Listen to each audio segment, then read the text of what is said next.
Dominant chords are complex, and it's that complexity that makes jazz harmony so satisfying. But learning to play those complicated, extended, and altered dominant chords is super overwhelming, and it can be quite frustrating. But in this video, I'm going to show you a really simple concept that you can use to play chords that sound like this, or like this, or like this.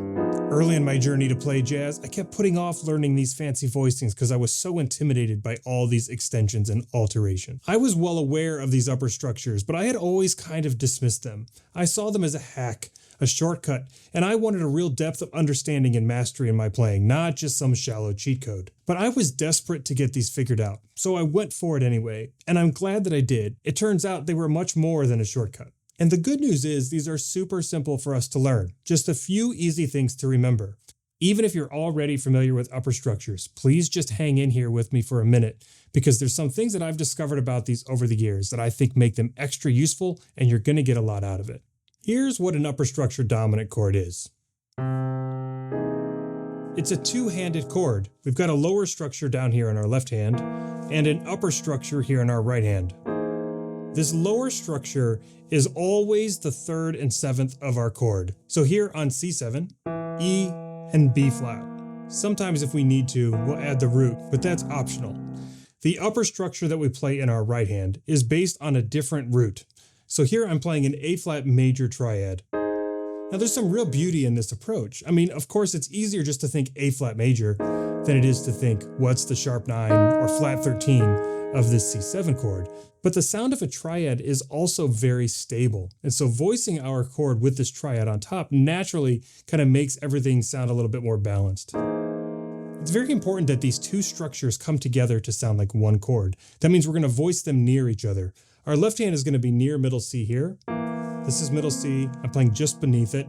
And my right hand is going to play right up here. I like to think of this voicing these close enough that my thumbs can touch each other. If our hands get too far apart like this, where my thumbs can't reach, this chord starts to kind of fall apart. Now it sounds like A flat over C instead of it being one kind of fancy C dominant chord. Now there are 4 versions of these upper structures. What's interesting is that you can use any of these versions in basically any situation if you like the way that it sounds. There are no hard and fast rules about when you can and can't use these upper structures. But there are like some situations where each one kind of has its natural function. So I want to show those to you first so that you can kind of start there and then we can break the rules. Now all 4 of these chords have the same lower structure. The left hand doesn't change between them. The only thing that we're changing is which triad we're going to pick for the right hand. The first of these upper structures is made by picking an upper structure that is a major chord on the 6th. So if we're here in C7, we know we have 3 and 7 in our left hand, E and B flat. That's never going to change. We're going to come up a 6th from the root. So here's C up to the 6th, which is A, and we're going to play an A major triad here over C7. So we're just going to invert that A major triad to get our hands close together. You want to make sure that you practice finding these with all the inversions, right? So here's an A major with the C sharp on bottom. Then we could move that up, A major with the E on bottom. Now when we move up to the next one, this A major with the A, the non-inverted, the root position chord, we have a big gap here. So maybe I'm going to move my left hand from here and here. I'm going to move that E up and invert it as well. So let's look at what the extensions and alterations are here. Of course, we're in C, so we've got a root down here, and 3 and 7. These are the same in all of our chords. Then for the A major triad, we have the A is the 13, the C sharp is the flat 9, we might think of that as D flat, and then E is the 3rd. So this is a C7 flat 9 chord. We often use this chord to resolve down a 5th to a major chord. So here in the Days of Wine and Roses, we're in the key of F, and at the end of this tune, we have a C7. C7 is our 5 chord, it's going to take us back to F major. So this is a great opportunity for us to use this new upper structure. Here's our C7. And hear how nicely that takes us back to F. The next upper structure I want to share with you is a minor chord on the flat 2. So staying here on C7, our left hand upper structure doesn't change, still 3 and 7. We're looking at C, so we're going to go up to the flat 2, so that's a half step, and play a minor triad, D flat minor. And maybe we'll invert that here. And so that gives us the 3rd, the flat 13, and the flat 9. Again, we want to voice these close enough together that our thumbs can touch. And of course, we can practice inverting this as well. The most common use for this chord is also resolving down a fifth, just like our last one, but going to a minor chord instead of a major chord. When we go to minor, we very often want this altered sound. There's an example of that here in Days of Wine and Roses 2, where we go from a D7 down to G minor. So we're going to play our D7 chord, go up to the half step above, that's E flat, and play E flat minor.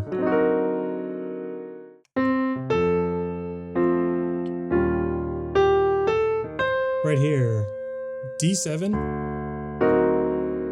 with E flat minor on top. The third upper structure I want to show you is another major chord, but this time we're going to build it on the flat 6. So if we're here in C, again, this hasn't changed. We're going to go up to the flat 6.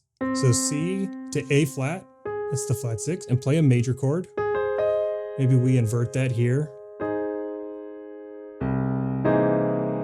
Now this chord is very similar to the last one. We still have the flat 13 in it. We have the root, but importantly, we get this sharp 9.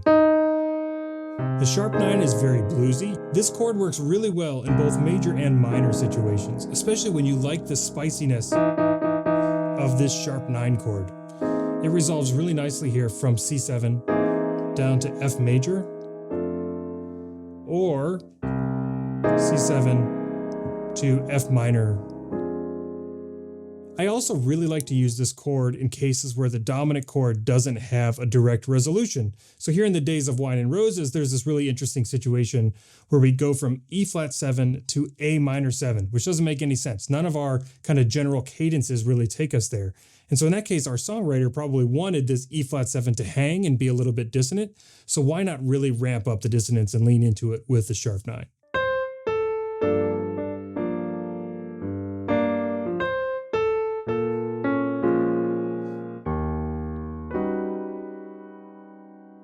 I think you're getting the trick of this now. Our fourth upper structure is a major chord, but on the 2. So here in C7, doesn't change, right? Same thing, 3 and 7. And on top, we're going to go to the 2, which is D, and we're going to play a major chord. This gives us a 9, a 13, and really importantly, sharp 11. This chord is so tasty to use in so many situations, but it's especially useful on tritone substitutions like we do on this E flat 7 that resolves down to D7. So on this E flat 7 chord, our 2 is going to be F, and we play a major chord over top of that 3 and 7.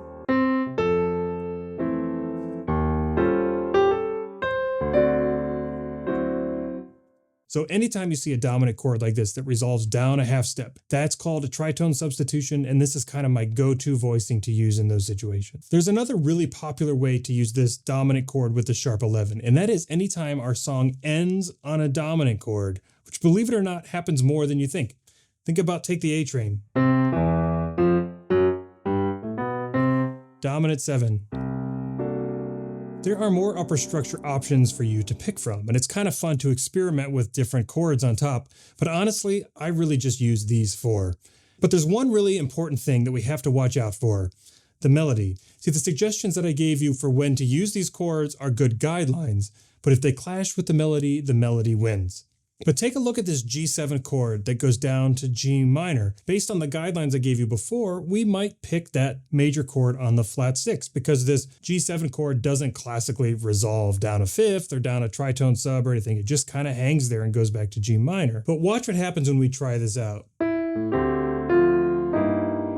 That chord sounds bad. And it sounds bad because the E flat in our upper structure clashes with the E natural in the melody.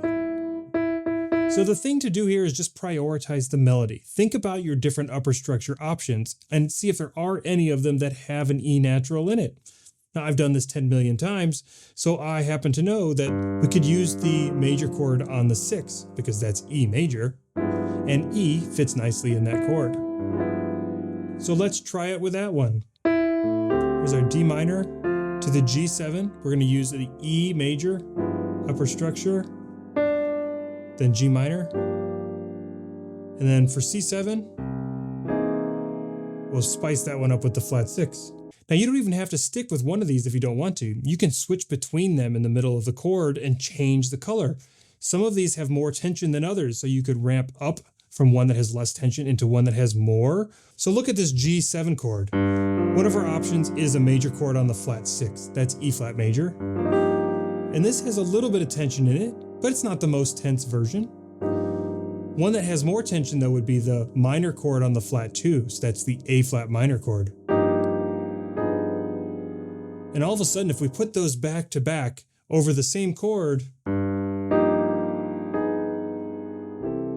you get this really satisfying movement. Finding what scale to use on a dominant chord is really quite difficult. There are so many different options and there are so many different rules about when you use what scale for what situation. Like we have the Mixolydian scale, the dominant scale. We have a Lydian dominant scale. We have a Locrian flat 2. We have a half whole diminished scale. The options that you get and the rules for when you can apply those is really overwhelming. This is something I've never heard somebody else talk about. I'm probably not the first one, but I like to think that I am. Because you can also use these upper structures to help you simplify what scale to play. You can just think about the simple dominant scale that belongs to the chord, but whenever you encounter one of the notes that's altered in your upper structure, you're going to use that altered note instead. Let's take a look at this over a C7 chord, and let's use our D flat minor upper structure, the minor on the flat 2. So the base of our scale is going to be the C dominant scale, just a major scale with a flat 7. You might call that Mixolydian if you're a total nerd like me. So running up the scale note by note.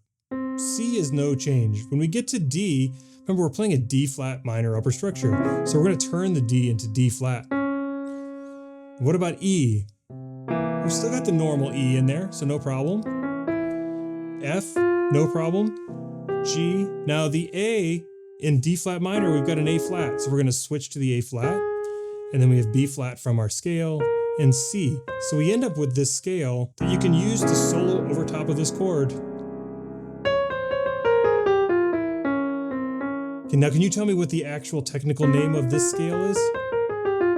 If you got it, put it down in the comments.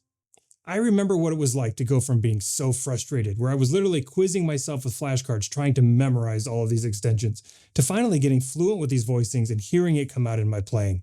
I felt so free and so cool. I even used to love to take these upper structures and turn them into these flashy arpeggios like this. If you want another quick tip to upgrade your playing, check out this video on a 5-minute exercise that you should try tonight before you go to bed. You'll be a better player when you wake up in the morning.